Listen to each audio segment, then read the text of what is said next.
Hi, I'm Tricia, an organic gardener. I grow organically for a healthy and safe food supply, for a clean and sustainable environment, for an enjoyable and rewarding experience. A well-managed pasture is beautiful, useful, and environmentally friendly.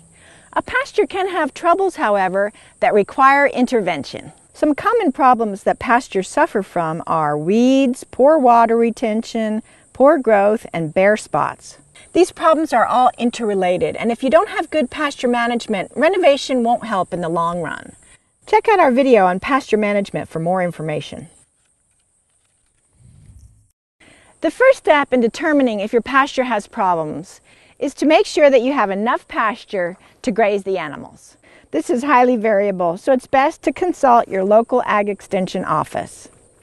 Next, look at how the irrigation or rainwater behaves in the pasture. Does the water run down the hills without seeping in and watering the grass? Fixing this problem will go a long way in reducing the number of broadleaf weeds and bare spots that you have in your pasture. On the top of the hills, make small divots to catch the irrigation and rainwater so that it's retained instead of running down the hill. The best way to fight weeds is to make a great environment for your legumes and grasses. But if you find a weed, it's recommended that you get rid of it right away.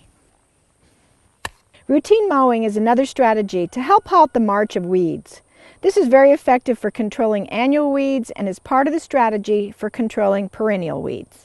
Perennial weeds may need to be removed mechanically, or you can spray an organic herbicide when they're small. Some perennial weeds such as Canada thistle, spurge, and multiflora rose can be effectively controlled by goat or sheep grazing. If you've addressed your irrigation and weed problems and you're still experiencing poor forage growth, it may be time to fertilize. Periodic soil tests are recommended so that you can correct deficiencies before they become a problem. Harrowing is a practice that spreads animal manure around the pasture, which is often the only fertilizer necessary. Adding a legume like clover to your pasture is also beneficial because the legume will fix nitrogen into the soil and feed the grasses. One of the easiest ways to overseed a pasture is called frost seeding, and this can be done with grasses and legumes. To frost seed, in late winter or spring, broadcast the seed. The freezing and thawing of the ground will work the seed into the soil so it will sprout in the spring. When you're choosing what seed to plant, consider growth patterns of warm and cool season grasses and legumes.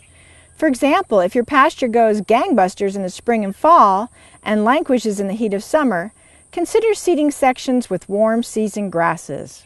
Here at Peaceful Valley, we have carefully crafted dry land as well as irrigated pasture mixes designed for livestock or horses, as well as low rainfall and bloat-resistant mixes. Plan for overseeding the year before. Control broadleaf weeds, test the soil, apply lime, phosphorus, or potassium as needed, and graze closely in the fall. In the spring, pay close attention to the new growth and graze it or mow the grass to keep it from outcompeting the establishing pasture. A little research, a little time and attention to your pasture could save thousands in feed bills. So manage your pastures and grow organic for life.